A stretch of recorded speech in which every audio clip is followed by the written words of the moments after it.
Hello everyone, very warm welcome to all of you in upgrade IC YouTube channel. आज हम लोग BPSC के regarding 71st जो upcoming exam है उसके रिगार्डिंग एक इंपॉर्टेंट टॉपिक पर बात करने के लिए जा रहे हैं। बात यह है कि अक्सर हमने ये देखा है कि जो ऑफलाइन बच्चे हैं हमारे सेंटर पे या ऑनलाइन है या टेलीग्राम में जुड़े हुए हैं, अक्सर कुछ ना कुछ गलतियां करते हैं जिसकी वजह से उनका पीटी अटक जाता है। और आप लोग जानते हैं अगर प्रीलिम्स नहीं होता है तो फिर मेंस में सिलेक्शन होना काफ़ी काफ़ी दिक्कत, मेंस तक आप पहुंच ही नहीं पाते हैं, आप प्रीलिम्स में ही छट जाते हैं।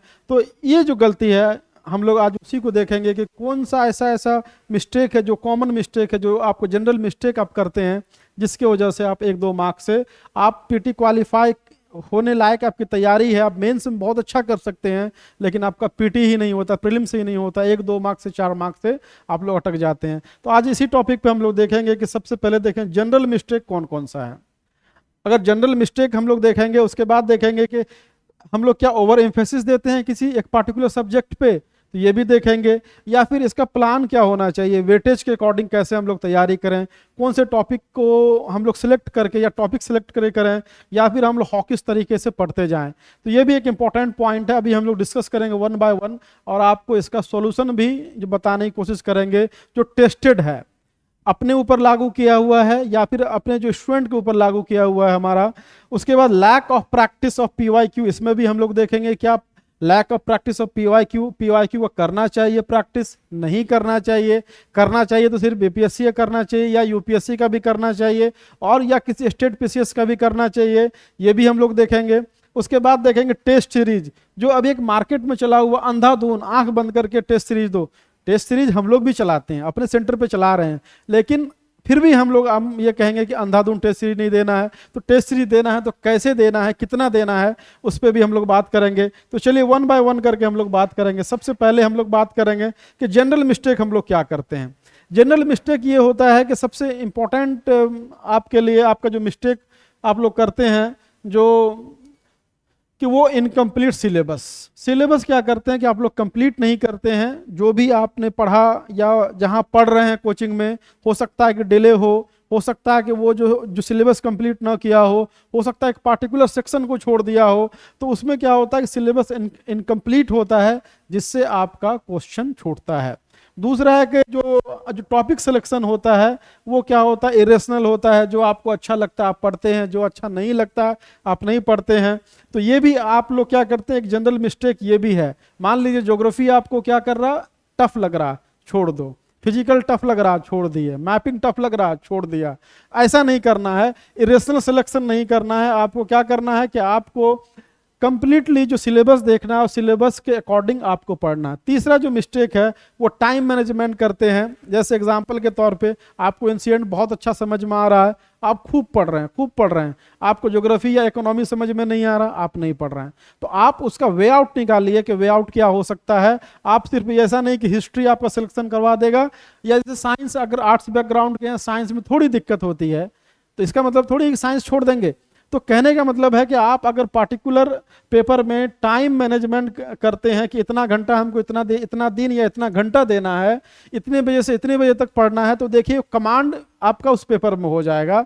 तो कहने का मतलब यह है कि जनरल मिस्टेक ये करते हैं कि सिलेबस इनकम्प्लीट रहता है आप लोग का। इरेशनल टॉपिक सिलेक्शन मतलब कि जो मन में आया पढ़ लिए, जो मन में आया नहीं पढ़े, ये नहीं करना है।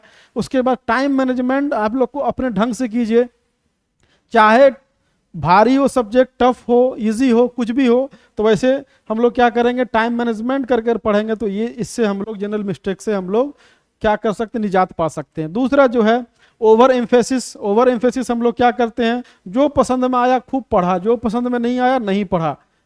हम लोगों को क्या करना है कि थोड़ा साइंटिफिक सोचना है। साइंटिफिक कैसे सोच सकते हैं, तो भाई आप सिलेबस देखिए, उसका वेटेज देखिए कि जैसे एग्जांपल के तौर पे आप यहाँ पे देखेंगे हिस्ट्री में आपका 30 क्वेश्चन है ना, साइंस में आपका 30 क्वेश्चन है, साइंस में आपका 30 क्वेश्चन है, आपका करंट अफेयर में 30 क्वेश्चन है। तो इसमें हम लोग टाइम देंगे, इसमें हम लोग खूब टाइम देंगे। तीनों पेपर में 90 क्वेश्चन हो जाता है, 90 में 60 बन गया तो गारंटी देते हैं कि आपका पीटी क्वालिफाई होगा। तो आपको उसी के अकॉर्डिंग प्लान ना करना पड़ेगा। अभी आप लोग इसको अगर प्लान कर लेते हैं, अब बचा क्या भाई, बचा ज्योग्राफी 15 से 18 क्वेश्चन, बचा आपका क्या पॉलिटी आपका 10 से 12 क्वेश्चन, आपका बचा क्या इकोनॉमी इकोनॉमी आपका 10 से लेकर के 12 क्वेश्चन। तो कहने का मतलब है कि ओवर एम्फेसिस नहीं देना। अब हिस्ट्री भी हम लोग पढ़ रहे हैं तो हम लोग क्या करेंगे, एंशिएंट पे फोकस करेंगे और क्या करेंगे, मॉडर्न पे करेंगे। अगर मान लीजिए कि मिडावल नहीं भी पढ़े या थोड़ा बहुत जो उसमें टर्म आता है, कुछ कुछ आता है, वो लूसेंट पढ़ लिए, क्राउन्स पढ़ लिए, उसमें टाइम ही नहीं देना। टाइम किस में देना, एंशिएंट में। और किस पे देना, मॉडर्न। अगर 100 घंटा अगर आप रखे हैं किसी पेपर के लिए, हिस्ट्री के लिए, अगर रिवाइज करने के लिए आप पढ़े हुए हैं या नहीं भी पढ़े हुए हैं, या मान लीजिए कि जो आप 15 दिन रखे हुए हैं, तो 15 दिन में कम से कम भी आप 8 दिन दीजिए मॉडर्न हिस्ट्री को। अगर 100 घंटा आप रखे हुए हैं, 100 आवर रखे हुए हैं, तो कम से कम आपको 60 आवर देना चाहिए आपको, किसको, हिस्ट्री मॉडर्न हिस्ट्री को। तो कहने का मतलब हॉकिश नहीं बनना है आपको, अपना जो गलती कर रहे हैं उसको सुधारिए। साइंस में अक्सर जो है आर्ट्स के बच्चे घबरा जाते हैं, इवन कि इंजीनियरिंग स्टूडेंट गलती करते हैं। तो जनरल साइंस पूछा जाता है, कोई भारी भरकम नहीं। आप अगर बार बार पढ़ेंगे उसको तो पता चलेगा कि भाई वही तो कॉमन सवाल पूछ रहा है ना। वो गैसेस के बारे में पूछ रहा है, लॉज के बारे में पूछ रहा है, केमिकल रिएक्शन, केमिकल टेबल, जो पीरियोडिक टेबल के बारे में पूछ रहा है, सेल के बारे में पूछ रहा है ना, ब्लड ग्रुप, RH फैक्टर के बारे में पूछ रहा है। तो कुछ भी ऐसा नहीं है कि जो आपने नहीं पढ़ा है। तो पहली बात है कि लॉजिकल साइंटिफिक तरीके से अब साइंस में टाइम देना। अगर आपको लगता है साइंस टफ है, थोड़ा और टाइम देंगे हम लोग। कमांड करने की कोशिश कीजिए, बार बार पढ़ने की कोशिश कीजिए, ताकि आपका ये होगा। करंट अफेयर में उसी तरह, कोई भी नहीं कह सकता कि हम 30 आउट ऑफ 30 बना सकते हैं, हिस्ट्री बोल सकता है। तो इसमें करंट अफेयर में क्या करना है कि थोड़ा लॉजिकली सोचिए। अगर आप एक बार पढ़ेंगे करंट अफेयर को, कभी आपका सिलेक्शन नहीं होगा, कभी आप उस पर कमांड नहीं कर पाइएगा। करंट अफेयर 5 बार, एटलीस्ट 5 टाइम आपको रिवाइज करना पड़ेगा, क्योंकि ये ऐसी चीज है कि जो आप भूलते हैं, जो डाटा है, इंडिसेस है, इंडेक्स है, या फिर कोई जो है कहीं कहीं मान ले कोई मीटिंग हुआ, सबमिट हुआ, तो ऑब्वियस बात है इंसान भूलेगा। तो आप क्या कीजिए कि इसको फास्ट पढ़िए, एकदम इतना फास्ट पढ़ना है कि 2 दिन में घटना चक्र खत्म कर दें, 2 दिन में परीक्षा मंथन खत्म कर दें, ऐसे पढ़िए। और फिर 3 दिन 4 दिन बाद फिर रिपीट करना है उसको। इस तरह करेंगे तो आपका 30 में से कम 20-22 क्वेश्चन बन जाएगा। ये भी एक स्ट्रेटजी है हम लोग का। ज्योग्राफी में थोड़ा मैपिंग देख लीजिए, थोड़ा जो नोट्स है आपके पास, क्राउन है, जो भी पढ़े हुए हैं आप उसको देखिए, मैपिंग लेकिन देख लीजिए थोड़ा करंट अफेयर का। उसके बाद क्या कीजिए कि पॉलिटी सबसे बन जाता है। पॉलिटी कोई बोलेगा कि हमसे नहीं बनता है तो वो हम लोग मानते ही नहीं है, क्योंकि अगर 10-12 क्वेश्चन है तो 8-9 सबसे बनता है, आसान पेपर है।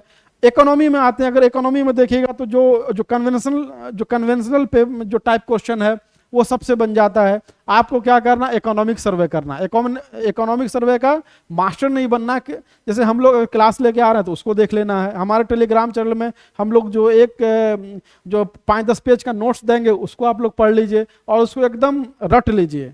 ऐसे रटिए कि नींद में भी कोई पूछे तो हम बता दें फिस्कल डेफिसिट 2.98% है। इस तरह से हम उसको रटना होता है, तो वो कर लीजिए। तो ओवर एम्फेसिस नहीं देना है, टाइम मैनेजमेंट करना है।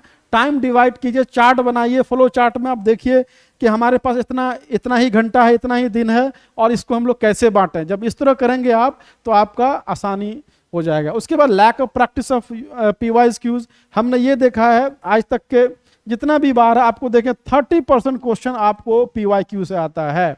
आप बिहार स्पेसिफिक देख लीजिए, हिस्ट्री देख लीजिए, ज्योग्राफी देख लीजिए, कोई पेपर देखिए आप, इवन के UPSC का पेपर देखिए, वो टॉपिक से क्वेश्चन ही आता है। एग्जाम्पल के तौर पे आपको इंडियन नेशनल कांग्रेस से क्वेश्चन आएगा ही आएगा, तो क्यों नहीं उस टॉपिक को पढ़ लें भाई हम।